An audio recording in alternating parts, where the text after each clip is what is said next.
haven't done a progress video since day 2 after my Profractional laser, and it's now been almost 2 months. I wanted to tell y'all why.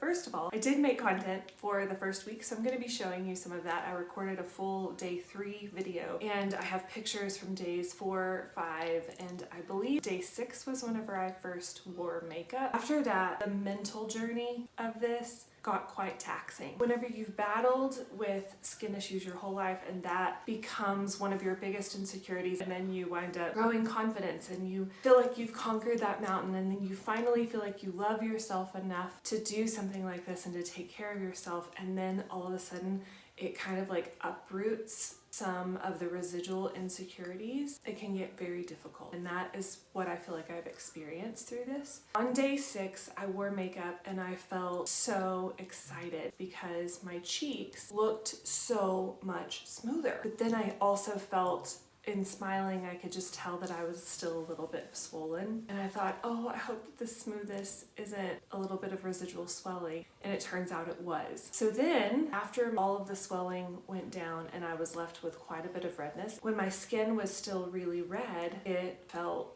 like, okay, I've got the redness and the scarring. I couldn't tell any difference in the scarring, and in fact, over the last couple of months, the battle of finding the right skincare to go with makeup, to find the right makeup to cover the redness that was like full coverage enough but wasn't too drying. There was just this combination of things that may have just been completely and totally personal to me. It was so difficult on my mental health and on my, like, just the battle of insecurity. I finally figured out what would work for my skin to cover redness, and as you can tell, they're still pink, and we're dealing with that. I was scheduled to go get another laser on March the 8th. We canceled that because I sent a picture to the nurse practitioner, Chelsea, whom I've mentioned multiple times, who is absolutely wonderful. I emailed her a picture and just said, you know, I'm still dealing with this. We're supposed to have another laser soon. Is it okay to go in? And she said, no, that's actually some leftover inflammation, so we need to get the inflammation under control. I have also had some more breakouts. These 2 are fairly new and they are popping up around my cycles. For now, I feel like I'm in a good place, finally. My scars were this reminder of an old insecurity, and while I had worked so hard to love myself with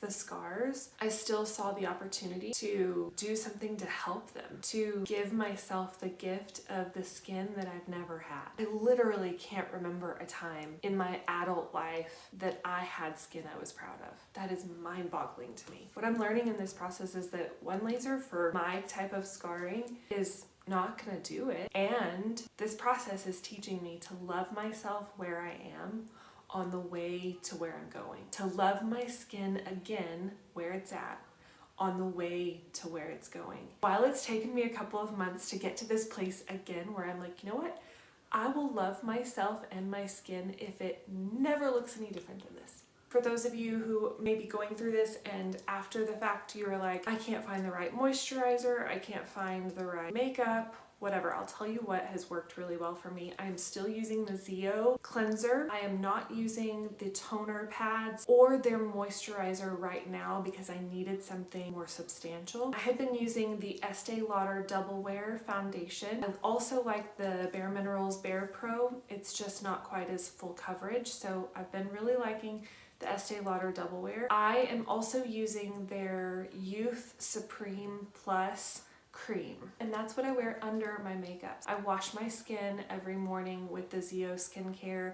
I put on the Estee Lauder cream, and then I do my makeup. I don't use any primers. I also found that the MAC Fix-It setting spray, it is alcohol free, so it was less drying. At night, I'm using the Zeo skincare and then a topical anti-inflammatory cream, and that's all. And it is actually the cream that they gave me for the anti-inflammatory is very moisturizing. So I'm not quite as dry, I'm not quite as pink. Things are going up. We're gonna get there. I will keep updating you guys as things unfold. I think right now where we're at is that we're going to wait until after the summer, so you don't want to be in the sun whenever you have these lasers. So because it's fresh baby skin. So we are going to wait until after the summer to do any more, I believe. So it's gonna be a while before I have my next one, and I kind of don't like that. I kind of just want to get it done.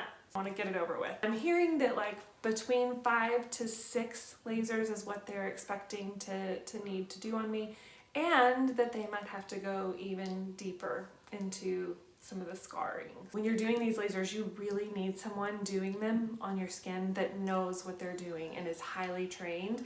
And Chelsea is the nurse practitioner at Profractional Associates in Amarillo, and she knows what she's doing. She knows her stuff. I fully trusted her, still fully trust her. I know she knows what we're doing with my skin. This isn't a quick fix. This is a long game.